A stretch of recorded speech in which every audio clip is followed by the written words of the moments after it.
del Tribunal Electoral del Poder Judicial de la Federación. Un fuerte aplauso, por favor. Vamos a darle la palabra para que nos comparta toda su experiencia y recuerden las preguntas al final vamos a escuchar. Bienvenida, doctora. Buenas tardes. Buenas tardes. Juanito Nalcino. El poco de náhuatl que sé lo aprendí, tuve la oportunidad de aprenderlo en Tlaxcala. Entonces, buenas tardes. Muchas gracias por la invitación de aquí de la comunidad de San Pedro Mártir, del colectivo San Pedro en Pie. Muchas gracias, agradezco la invitación, la Soframati. Hoy se me ha pedido hablar sobre uno de los derechos colectivos de los pueblos originarios, que es el derecho a la consulta. ¿Alguien ha escuchado hablar del derecho a la consulta? ¿Quién dijo yo? Sí. Yo creo que todos. Todos. Pero realmente no está muy definido Ok. a qué se refiere. Muy bien. Excelente. ¿Alguien más que quiere, o estamos más o menos de acuerdo con este diagnóstico, por decirlo así? Ok. Entonces, si algo digo que es repetitivo, que han platicado, me avisa. Bueno. Yo creo que primero voy a platicarles. Voy a tomar unos minutos para platicarles sobre algo que ha sido desarrollado por nuestros maestros en Oaxaca, que es la teoría de la comunalidad, aunque sean 10 minutos, y luego específicamente enfocarnos en el tema de derecho a la consulta. Fíjense que yo soy discípula de un maestro de Guelatao, de la Sierra Norte de Oaxaca, el maestro Jaime Martínez Luna. Él y otros comuneros de la Sierra Norte de Oaxaca han acuñado la teoría de la comunalidad como una forma de describir cómo se realiza la vida colectiva en una comunidad indígena, ¿sí? Son unos elementos en común, pero obviamente el contenido de los elementos es lo que cambia de un lugar a otro. Entonces dicen que en una comunidad que se vive bajo la comunalidad, el primer elemento es el territorio colectivo, ¿sí? Entonces, el segundo elemento es la forma de tomar decisiones de forma colectiva, que tiende a ser en asamblea general, ¿sí? El tercer elemento es el trabajo colectivo, que en algunas partes del país le llaman faena y en algunos tequio. En Oaxaca es más común que se llame tequio y en Tlaxcala faena, ¿sí? Otro elemento derivado de la asamblea, son los cargos que uno cumple para formar parte de la comunidad y para que funcione la organización interna de la comunidad. Y lo que sería el quinto elemento son las fiestas y ritos colectivos.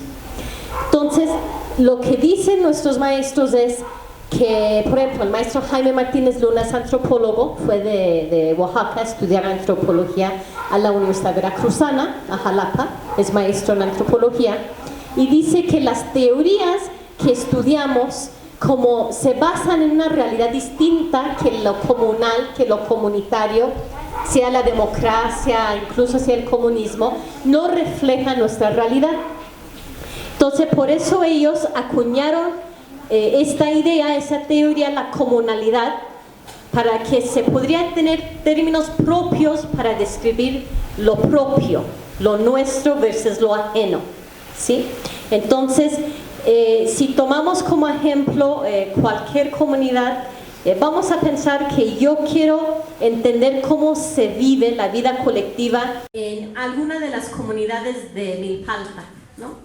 Entonces, primero estudio cuál es su territorio, porque ahí es donde nació esta comunidad, ancestral generalmente, y donde todavía se realiza la vida colectiva, de todo tipo, si todavía tienen la fortuna de tener terrenos para el campo, sus sitios sagrados, todo, ¿sí? Y luego, cómo se toman decisiones de forma colectiva, que en general es la asamblea. Y la importancia porque la asamblea es generalmente lo que decimos la máxima autoridad, ¿sí? Luego, todos esos cargos que hacen funcionar la vida de una comunidad, que difiere mucho de un lugar a otro, incluso de un pueblo a otro. Una cosa es, por ejemplo, el pueblo yaqui, que tienen hasta cargos militares, que el pueblo zapoteco serrano, que tienen los cargos municipales, religiosos, comunales, pero no militares, ¿sí? ¿Cuál es la importancia del trabajo colectivo? Eso es una manera de ver los valores y principios que fundamentan esta sociedad, esta vida en comunidad, la reciprocidad, ¿sí? La solidaridad, y es una obligación, En muchas comunidades donde sus normas todavía se aplican de forma como debe de ser, pues estricta, si tú no vas a una asamblea, es multa, por lo menos alguien de tu familia. Si no vas al tequio, es multa para la familia también, ¿no? Es como se hace cumplir, ¿no? Con esas obligaciones de la comunidad. Y bueno, las fiestas y ritos colectivos, que es algo muy vigente, ¿no? Incluso en partes del país donde tal vez algún otro elemento esté más débil, las fiestas y ritos colectivos siguen siendo algo que define la vida en colectividad, ¿verdad? Entonces dicen, bueno, si yo quiero conocer cómo se vive en tal comunidad, pero con términos más apegados a la realidad de esta comunidad, vamos a hablar así, desde la comunalidad, su territorio, sus autoridades, su asamblea, sus rituales, ¿sí? Nos dan la base. Entonces, ¿cuál es la importancia de la comunalidad? Ahora vamos a empezar a hablar de derechos colectivos, no individuales. Lo que yo voy a platicar hoy son derechos que se ejercen a nivel de una comunidad o a nivel de un pueblo. Yo sé que en la Ciudad de México es como una comunidad decir pueblo, pero realmente la definición de pueblo sería el pueblo, por ejemplo, Momoshka, Nahua de Milpalta y sus 12 comunidades, o el pueblo Purépecha y sus 1000 comunidades, ¿no? Entonces, pueblo es la nación. Entonces, voy a dar más ejemplos, pero si quieren ahora hablamos de derecho a la consulta, les voy a empezar a dar varios ejemplos, como el que ahora mencioné. Fíjense que los derechos colectivos de los pueblos indígenas o pueblos originarios, por la lucha y las demandas de los mismos pueblos, y no solo en México, sino a nivel internacional, están en diversos tratados internacionales que obligan a México, a sus 3 niveles de gobierno lo tienen que cumplir, federal, estatal y municipal, ¿sí? Y también en la Constitución Federal y en casi todas las constituciones, sea de la Ciudad de México, sea de los estados, ¿sí? Entonces es algo ya ampliamente plasmado en estas leyes, es decir, es obligatorio para las autoridades. De que desafortunadamente no se han difundido lo suficiente esos derechos es otra cosa. Difundido y capacitado a las mismas autoridades federales, estatales y municipales para que lo respeten, y también difundidos en las comunidades para que se exige su respeto. Eso no significa que no están. El primer tratado a nivel internacional sobre el tema, en esos términos, se llama el Convenio 169 de la OIT. ¿Habían escuchado hablar de ese tratado? Me imagino, ¿sí? Ya ven que la OIT es un organismo internacional, ¿sí? Es el organismo internacional del trabajo, ¿sí? Entonces, el convenio número 169 de la OIT es del año 1989. ¿Cuántos años son? ¿30? Ya tiene 30 años de vigencia mínimo. Sí, del 89. En el 89 entra en vigor en México, en el 91, un par de años después. Organismos internacionales preparan tratados internacionales, lo abren a la firma de los países y cada país tiene su procedimiento interno. Entonces, en México, según su procedimiento interno, lo firmó en 1990 y ahí se estableció que en el 91 entraba en vigor, ¿ok? Entonces, desde el 91 está el convenio 169. Cuando es firmado por un estado, un país, ya es su obligación cumplir con sus términos, ¿sí?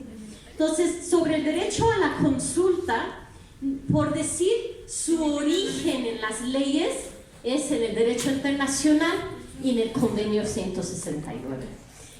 Si vemos el texto del convenio 169, se los voy a leer.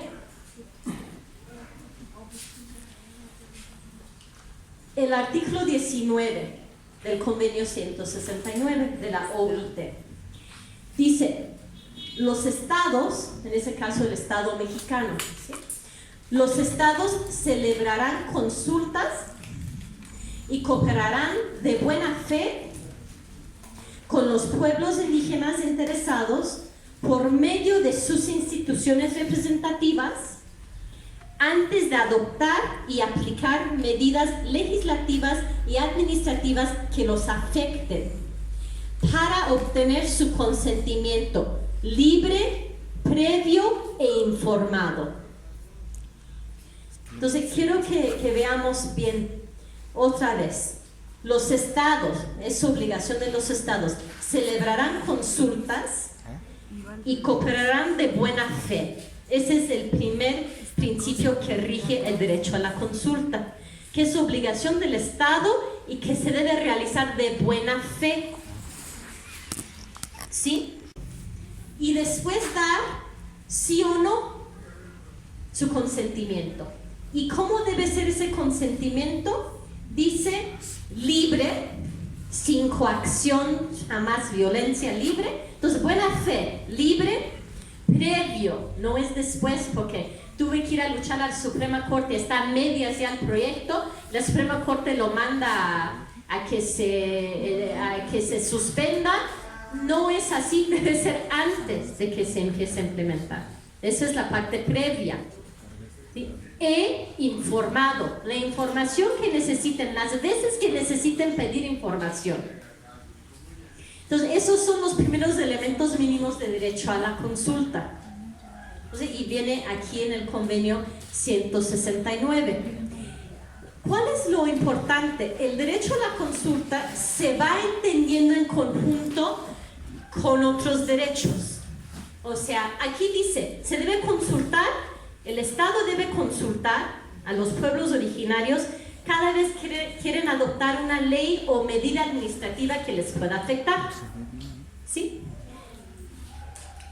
Esto está muy entrelazado, muy vinculado con otros derechos que están en ese mismo convenio, como el derecho a la autoorganización interna, a aplicar las normas internas, a definir sus propias prioridades, a preservar y promover otros elementos de su lengua y cultura. Todos esos derechos colectivos, que siempre lo fundamental es el derecho a la libre determinación y autonomía, pues el derecho a la consulta va en conjunto, porque se viola la autonomía de una comunidad si no le consulta sobre algo que les va a afectar. Entonces, ¿dónde quedó la autonomía?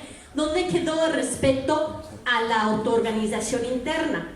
Si no se consulta a la máxima autoridad, si es la asamblea, si son los ancianos, que lo que sea la figura, si no se consulta, ¿dónde queda el derecho a la autonomía y la libre determinación? Pero ese es un derecho, luego le llaman clave, el derecho a la consulta, porque si se viola, afecta otros derechos colectivos que en otras pláticas van a mencionar. ¿Sí? Entonces, y por suerte hay mucha buena información que generalmente está producida o reproducida o publicada por los organismos internacionales sobre derecho a la consulta, no los estados. Como ellos no lo implementan, entonces los mismos organismos internacionales preparan material para que, bueno, a quienes están violando sus derechos, pues exijan que se cumplan. Porque no crean que la ONU a cada rato no manda informes criticando a los diversos estados, incluyendo México, del incumplimiento. ¿Sí? Pero pues como se necesita difundir, pues hay mucho material como el que tenemos en la mano, lo pedimos donado a la oficina del Alto Comisionado de Derechos Humanos de la ONU, su oficina en la Ciudad de México. Y lo donaron porque para eso lo están preparando todo el tiempo, porque pues si todos los estados, México y todos los otros países del mundo cumplieran, pues ya ni sería tan necesario, ya seguiríamos otro tema, ¿no? Pero por esta razón hay mucho material que se puede revisar. Entonces, después del convenio 169, a nivel internacional, se adoptó algo que se llama la Declaración de las Naciones Unidas sobre los Derechos de los Pueblos Indígenas. Este es ya en el 2007, entonces ya 18 años después, ¿sí?, del convenio. Entonces es todavía más reciente y hasta más puntual su lenguaje, ¿no? Pues yo creo que vieron la necesidad. Vamos a puntualizar, vamos a aclarar más para que los países puedan cumplir. Entonces, este material justo es un material sobre la Declaración de las Naciones Unidas sobre los Derechos de los Pueblos Indígenas. Entonces, eso se complementa con el convenio 169, pero algunas cosas están mejor aclaradas todavía en la declaración, especialmente el derecho a la consulta, fíjense.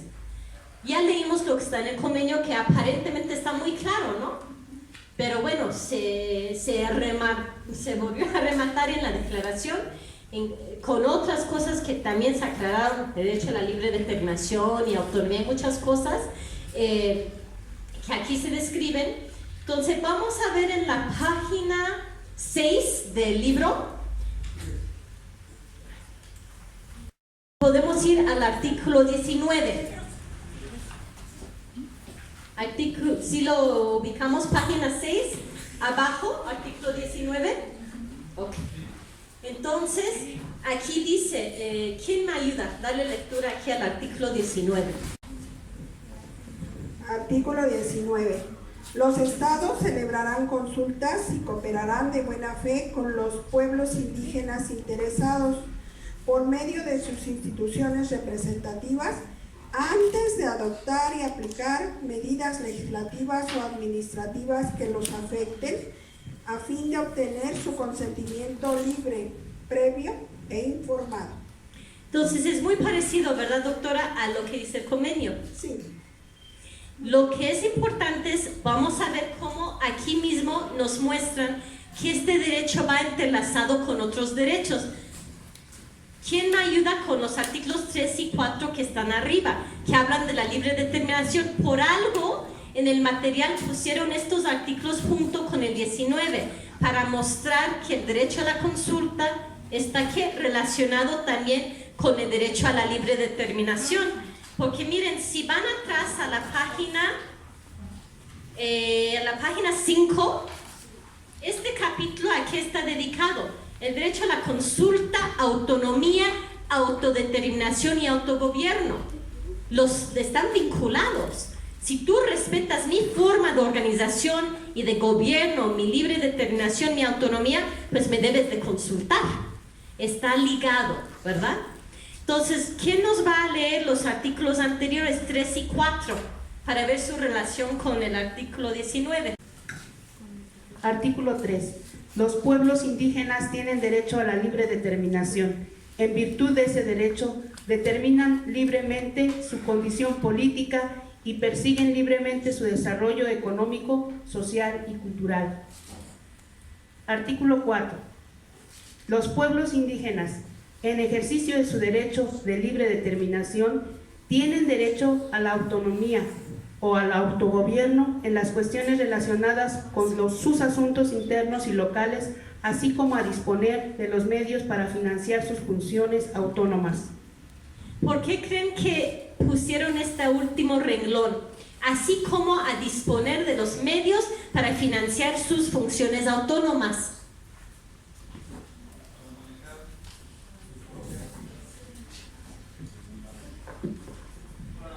Sus propias decisiones enfocadas a las finanzas, a las decisiones de crecimiento, desarrollo, planeación, educación, todo dependiendo de los esfuerzos y los planes internos. Efectivamente, y incluso para que no quepa duda de que, dicen que son autónomos, entonces pues cada quien, el gobierno estatal o de la ciudad sigue funcionando y ustedes sabrán cómo. No, por eso dice, disponer de los medios para financiar. Todas las comunidades, todos los municipios tienen el derecho al financiamiento que les corresponde, que pues hay un cálculo basado en población y necesidades. ¿sí? No es decir, porque nosotros nos regimos por asamblea y un gobierno comunal, no es que de entonces ese dinero se lo ahorra la nación, ¿no? No. Entonces, por eso lo mencionaron también en esta frase. Ahora, esto sería nuestra base jurídica del derecho a la consulta, ¿sí? Es la base más importante, el convenio 169 de la OIT y la declaración de la ONU sobre los derechos de los pueblos y comunidades indígenas. Ahora les voy a empezar a dar varios ejemplos de cómo se ha intentado hacer cumplir con este derecho, en qué momento se ha exigido al gobierno cumplir con ese derecho, para que vayamos teniendo tal vez más claridad. El primer ejemplo que les quiero dar. Bueno, les voy a dar un contexto, si están de acuerdo, nacional, sobre lo que conocemos como a veces sistemas normativos indígenas, lo que a veces mal llaman usos y costumbres. Digo mal llaman porque es como muy impreciso a veces decir usos y costumbres, a qué se está refiriendo. A un baile folclórico que el gobierno quiere vender a través de boletas de la Guelaguetza, o una forma de organización propia y un sistema jurídico propio. Entonces, en Oaxaca se habla de sistemas normativos indígenas o sistemas normativos internos, sistemas normativos comunitarios. Mi maestro Jaime Martínez Luna dice derecho propio, ¿no? Son las leyes del pueblo. Bueno, entonces, ¿sí saben cuántos municipios hay en Oaxaca? ¿Alguien tiene una idea? 570 okay. Municipios. ¿Saben cómo se rigen su vida interna estos municipios? 419 usos y costumbres. 417 por sistemas normativos indígenas, o sea, la gran mayoría. El sistema de partidos es marginal y es minoritario. En la mayoría, todas sus autoridades, incluyendo su cabildo, se nombran en asamblea. Claro, no solo cabildo, la autoridad comunal, religioso, comités, todo, pero incluyendo el cabildo. Esta es la situación en Oaxaca. Y si preguntamos de comunidades que no son cabecera municipal, que en Oaxaca se llaman agencias, son miles, no tenemos ni la estadística, son muchas, ¿sí? Entonces, esta ha sido la realidad en Oaxaca.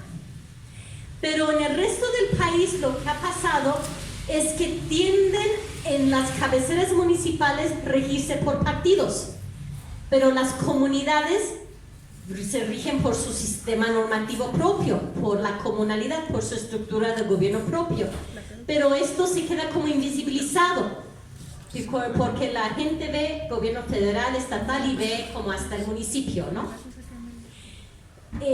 ¿Por qué lo digo? Porque no es solo Oaxaca, es en todos los estados del país, solo que no siempre es cabecera municipal. A eso me quiero referir. Entonces, en un estado donde también es muy común que se rijan por normas de su propia comunidad, es Michoacán, ¿sí? Que entre 4 o 5 pueblos originarios que hay, está el pueblo Purépecha, que es el más numeroso en Michoacán. Entonces, hay muchísimas comunidades purépechas con una forma de organización muy compleja y muy completa, pero tienden a no ser cabeceras municipales. Entonces, pues el gobierno como si no existiera y como no supiera, y con malas relaciones con sus cabeceras municipales, porque ellos se rigen por partidos, y mucha tensión con la cabecera municipal. Pero una comunidad purépecha muy grande, que también es cabecera municipal, que se llama Cherán. ¿Sí han escuchado hablar de Cherán? Y saben la decisión que decidieron tomar, ¿sí? Que estuvo su bosque invadido por narcotalamontes. Entonces reflexionaron y solo tenían 30, 40 años que se regían por partidos y boletas. Entonces la gente de mediana edad, en las asambleas, en la defensa que realizaron en la comunidad, empezaron a explicar, y en purépecha con términos propios.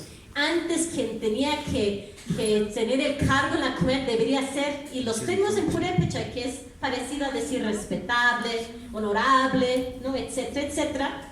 Entonces Cherán decidió expulsar a los partidos, retomar una forma de organización no cabildo como Oaxaca, una forma de organización muy particular, muy diferente, con términos en purépecha. Y bueno, lo fueron a defender en los tribunales no porque tenían que pedir permiso a nadie, sino como quede como precedente para que el tribunal ordene a los demás respetar su decisión. ¿Sí? Entonces, ahora sí que tuve la fortuna de que yo acompañé en esta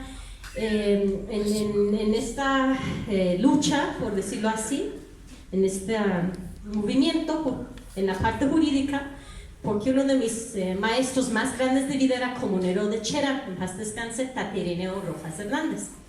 Entonces, como yo hice mi tesis de doctorado en Oaxaca sobre eso, y pues había visto y tenía información sobre eso, y yo estaba viviendo en Oaxaca, trabajando en Oaxaca, en el Tribunal Estatal Electoral, me mandaron a llamar a mis paisanos que tenía que estar en Cherán. Entonces, el argumento que planteó Cherán era eso, que bajo los tratados internacionales y el artículo 2 de la Constitución que no mencioné, se tiene que respetar su libre determinación y autonomía. Y el argumento siempre del gobierno de Michoacán era: eso no está en nuestra Constitución, entonces no aplica. Pero sabemos que no tiene por qué estar ni en la Constitución estatal ni en la federal si están los tratados internacionales. Se tienen que aplicar los tratados internacionales, y con mayor razón están en el artículo 2 de la Constitución. Entonces obviamente prosperó el argumento de Cherán, obviamente, ¿no? Pero aquí, ¿cómo lo vamos a relacionar con el derecho a la consulta? La realidad es que la decisión la había tomado la comunidad, pero la decisión que tomó la Sala Superior del Tribunal, y para que también quedara como precedente para futuros casos, era: se consulta a la comunidad, si la mayoría dice que es cambio de régimen, así se conoce, se cambia de régimen y todos tienen que aceptar. Entonces lo combinaron con el derecho a la consulta y aclararon muy bien en la resolución: esa consulta es algo